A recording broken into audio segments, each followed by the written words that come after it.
Assalamualaikum warahmatullahi wabarakatuh. Selamat pagi dan salam sejahtera bagi kita semua. Yang terhormat Kepala Balai Bahasa Ibu Dr. Umi Kulsum M. beserta jajarannya. Dan yang saya hormati para sahabat bahasa sekalian yang telah hadir pada pagi hari ini. Alhamdulillahirrabbilalamin. Marilah kita panjatkan puji syukur atas kehadirat Ilahi Robbi yang telah memberikan kita nikmat serta rahmat sehingga pada pagi yang cerah ini kita dapat berkumpul dalam keadaan sehat walafiat. Salawat serta salam semoga tetap tercurahkan kepada junjungan kita baginda Nabi Muhammad SAW yang telah membawa kita dari jalan kegelapan menuju jalan yang terang benderang, yakni agama Islam. Untuk mengawali pembicaraan pada pagi hari ini, izinkan saya mengatakan satu pepatah dari dosen saya, Ibu Ersa Alami. Beliau pernah mengatakan bahwa sesuatu yang kita dapatkan dari hasil jerih payah kita sendiri akan lebih kita cintai daripada sesuatu yang kita dapatkan secara gratis. Betul tidak? Ya, itulah yang terjadi pada bahasa kita, bahasa Indonesia. Kita mendapatkan bahasa Indonesia dengan gratis tanpa memperjuangkan apapun, sehingga kita tidak begitu mencintai dan menjaganya. Padahal bahasa Indonesia adalah bahasa yang menjadi identitas negara kita. Saya di sini Zahratus Sadia. Tujuan saya berdiri di sini tak lain untuk mengajak sahabat bahasa sekalian yang ada di sini untuk kembali menemukan jati diri kalian sebagai orang Indonesia. Dan topik yang akan kita bahas pada pagi hari ini adalah tentang peran generasi muda dalam membangun bahasa negara sebagai jati diri bangsa. Masih ingatkah sobat bahasa dengan tokoh yang bernama Muhammad Tamrin? Betul sekali. Muhammad Tamrin adalah tokoh penggagas bahasa Indonesia. Beliau pernah menggelorakan gerakan kebangsaan menuju Indonesia merdeka. Bangsa Indonesia belum ada, terbitkanlah bangsa Indonesia itu. Bahasa Indonesia belum ada, terbitkanlah bahasa Indonesia itu. Demikianlah gelora Muhammad Tamrin yang sebagaimana ia telah tuliskan sendiri dalam koran edisi baru, edisi 11 pada bulan Februari tahun 1926. Pada kolom kepentingan yang dengan penuh keberanian diberikan judul Bahasa Indonesia. Beruntunglah kita sebagai warga Indonesia yang tinggal memakai begitu saja bahasa Indonesia tanpa melakukan perjuangan apapun. Mungkin jika bukan karena perjuangan dari Muhammad Tamrin, ikrar Sumpah Pemuda yang ketiga tidak akan berbunyi menjunjung tinggi bahasa persatuan bahasa Indonesia, tetapi menjunjung tinggi bahasa persatuan bahasa Melayu.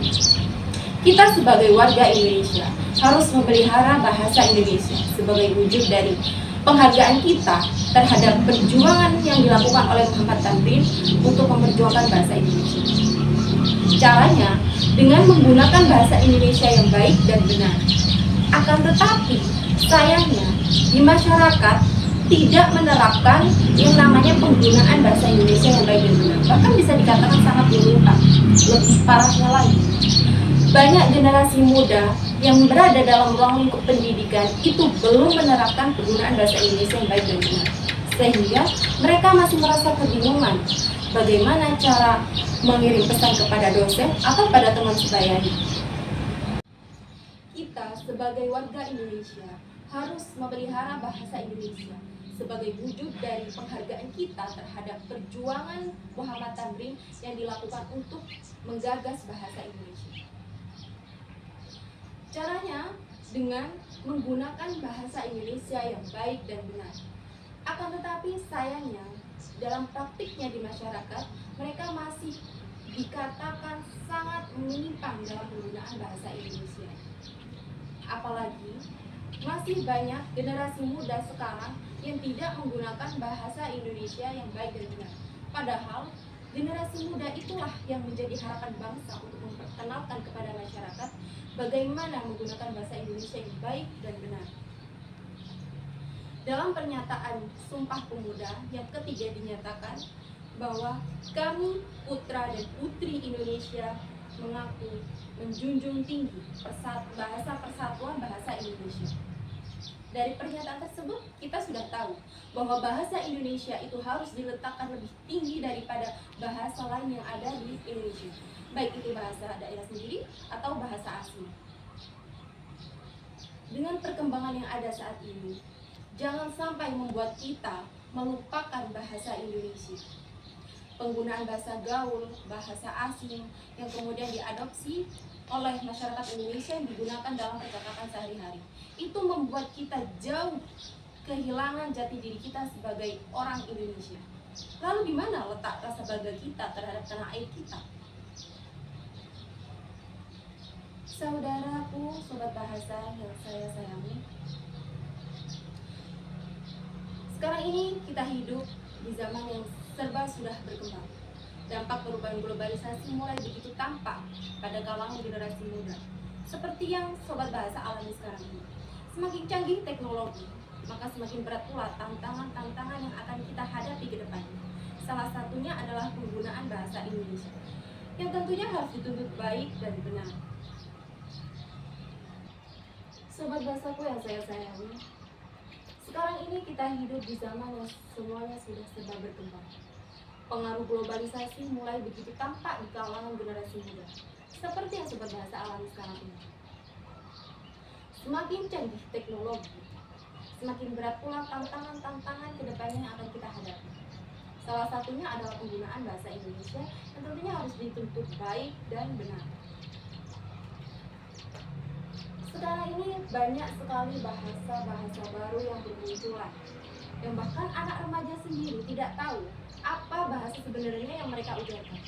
Keterbukaan kita terhadap budaya asing telah membuat kita kehilangan jauh jati diri kita sebagai orang Indonesia. Salah satu contoh simpelnya adalah penggunaan kata BTW atau OTW. BTW, kamu lagi di mana? Oh, ini aku lagi OTW. Wajar tidak? Wajar ya. Mungkin sebagian dari kalian ada yang mengatakan wajar-wajar saja, ada yang mengatakan tidak. Tetapi sebenarnya hal seperti ini merupakan sesuatu yang tidak wajar, akan tetapi diwajarkan sendiri oleh para penggunanya. Fatal tidak? Tentu saja sangat fatal, karena penggunaan bahasa yang seperti ini akan sedikit demi sedikit menggeser kekokohan dan kemurnian bahasa Indonesia. Menurut Salma Sadila, bahasa asing memberikan pengaruh ke dalam bahasa Indonesia. Selain memperkaya kosakata bahasa, juga menjadi salah satu tantangan dalam mempertahankan kemurnian dan keaslian bahasa Indonesia. Sahabat bahasaku sekalian, dengan adanya perkembangan seperti ini, jangan sampai membuat kita kehilangan bahasa Indonesia yang baik dan benar. Penggunaan bahasa gaul dan bahasa asing sudah banyak diadopsi oleh para pengguna bahasa Indonesia yang dipadukan dalam percakapan sehari-hari. Lalu di mana letak rasa bangga kita terhadap tanah air kita? Padahal dengan kita menggunakan bahasa Indonesia yang baik dan benar akan menunjukkan kepada dunia bahwa kita adalah bangsa yang kuat dan Indonesia adalah bangsa yang menjunjung tinggi negerinya. Sahabat bahasaku yang saya cintai, kesalahan dalam berbahasa tidak hanya terletak memori full. Ini apa? Sahabat bahasaku yang saya cintai, kesalahan dalam berbahasa tidak hanya terletak pada komunikasi lisan saja. Kesalahan berbahasa juga terletak pada komunikasi tertulis. Terkadang kita lebih memilih untuk menggunakan kata-kata yang tidak baku dibandingkan menggunakan kata-kata yang baku. Sehingga masih ada mahasiswa yang merasa kesulitan membedakan bagaimana cara mengirim pesan kepada dosen atau pada teman sebayanya. Sekarang saya tanya nih kepada sobat bahasa.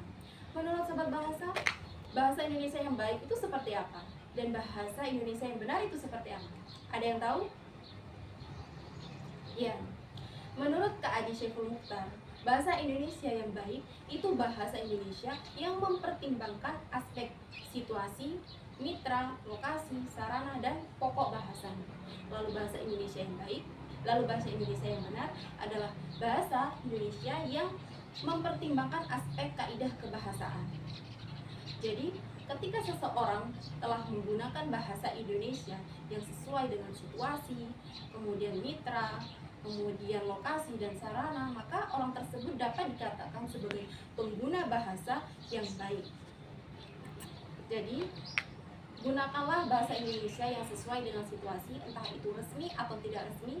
Kemudian perhatikan sarana penyampaiannya, secara lisan atau secara tertulis. Jika secara lisan, maka perhatikan ekspresi, mimik wajah, dan intonasi. Jika secara tertulis, perhatikan tanda baca yang digunakannya.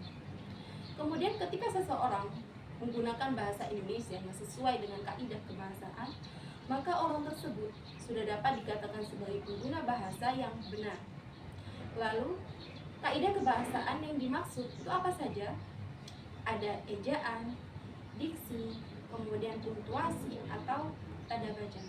Jadi, ketika seseorang dikatakan pengguna bahasa yang benar itu ketika mereka memperhatikan ejaan yang digunakan, kemudian diksi yang dipilih, baku atau tidaknya.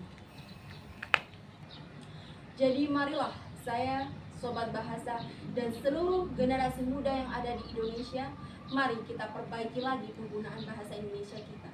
Jadilah kita pengguna bahasa yang berpedoman. Mari kita jadikan bangsa kita ini menjadi bangsa yang bermartabat dengan bahasa yang kuat. Sahabat bahasaku sekalian, dari apa yang sudah saya sampaikan barusan, dapat kita tarik beberapa kesimpulan.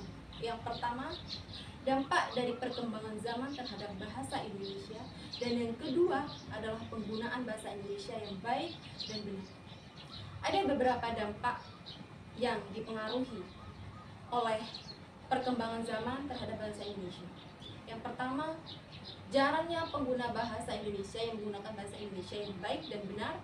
Yang kedua, bermunculan bahasa-bahasa baru seperti bahasa gaul. Yang ketiga, bergesernya identitas bahasa Indonesia sebagai jati diri bangsa. Dan kemudian penggunaan bahasa Indonesia yang baik dan benar adalah penggunaan bahasa Indonesia yang sesuai dengan situasi, kondisi, dan sarana dalam penyampaiannya. Dan kemudian bahasa Indonesia yang mempertimbangkan aspek kaidah kebahasaan. Jadi, marilah kalian semua sebagai generasi penerus bangsa harus melek. Jangan biarkan diri kalian terbelenggu dan terjebak dalam perkembangan zaman dan budaya asing.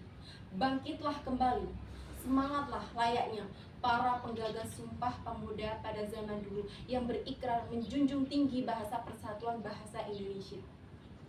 Semarakan Trigatra bangun bahasa. Demikianlah yang dapat saya sampaikan pada pagi hari ini. Saya mohon maaf apabila ada perkataan dari saya yang kurang berkenan di hati para sobat bahasa sekalian yang hadir di tempat ini. Satu pesan saya, ingat, tunjukkan kepada dunia bahwa kita adalah bangsa yang setia kepada negaranya. Karena bangsa yang setia kepada negaranya adalah bangsa yang selalu memprioritaskan apa yang terbaik untuk negerinya. Saya akhiri. Assalamualaikum warahmatullahi wabarakatuh.